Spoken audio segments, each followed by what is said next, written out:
Hi food நினைக்னா என்னென்னு நிறைய பேர் கேள்விப்பட்டிருப்பீங்க. ஆனால் நினைக் என்னென்னு எப்போவாக்கு யோசிக்கிறீங்களா?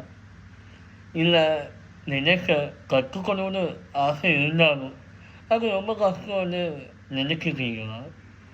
அப்படின்னா இன்னைக்கு விளையாடுங்க. முதல்ல ஒரு சின்ன விஷயத்துலேருந்து ஆரம்பிக்கும். நீங்கள் ஒரு லேப்டாப்பில் பவர் பட்டன் பண்ணிக்கிறீங்க, லாகின் ஆகுது, ஏதோ ப்ரௌஸ் பண்ணுறீங்க, யூடியூப் ப்ளே பண்ணுறீங்க. இந்த வேலை எல்லாமே யார் பண்ணான்னு நீங்கள் நினைக்கிறீங்க? ஆப்ரேட்டிங் சிஸ்டம், அதாவது ஓஎஸ்ன்னு நம்ம கரெக்டாக சொல்லலாம். ஆப்ரேட்டிங் சிஸ்டம் அப்படின்னா எல்லாரும் ஈஸியாக சொல்லிடலாம். ஆனால் நீங்கள் இந்த லேப்டாப்லேயோ இல்லை ஒரு கம்ப்யூட்டருக்கிட்டையோ ஒரு அப்ளிகேஷனை நீங்கள் ஓப்பன் பண்ண சொல்கிறீங்க. அது யாருக்கு போய் கேட்கணும்? சிபியூக்கு போய் பேசணும், மெமரிக்கு போய் பேசணும், ஹார்ட்வேருக்கு போய் கேட்டால் இருக்கணும்.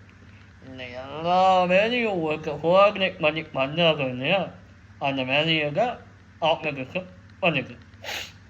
இப்போது ஆப்ரேட்டிங் சிஸ்டம்னா விண்டோஸ் மட்டும்தானா அப்படின்னு எல்லாரும் நீங்கள் யூஸ் பண்ணிக்கிறேன். அப்படி இல்லையா, மேக் ஓஎஸும் இருக்கும், லினக்ஸும் இருக்குது. சிம்பிளாக லினக்ஸும் விண்டோஸ் மாதிரி ஒரு ஓஎஸ்க்காக. அப்போது லினக்ஸ் மட்டும் ஏன் எல்லாரும் பேசுகிறாங்க அப்படின்னு நீங்கள் கேட்குறீங்க அப்படின்னா, இன்னைக்கு டாப் மெம்பர்ஸ்க்கு company Google, Amazon, Netflix, cloud, டெவம் இந்த மாதிரி எல்லா இடத்துலையுமே லினக்ஸ் யூஸ் பண்ண ஆரம்பிச்சிருக்காங்க.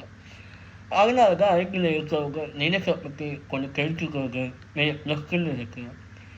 இந்த சீரீஸில் லினக்ஸில் சியோலேருந்து ஸ்டெப் பை ஸ்டெப்பாக கற்றுக்கலாம். எந்த டெக்னிக்கல் வெளியே அவசியம் இல்லை, ரியல் லைஃப்பில் நம்ம எக்ஸாம்பிளோட பார்க்கலாம்.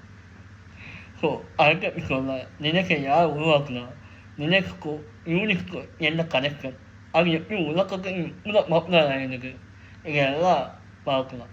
இந்த வீடியோ பிடிச்சிருந்தால் லைக் பண்ணுங்கள், ஷேர் பண்ணுங்கள்.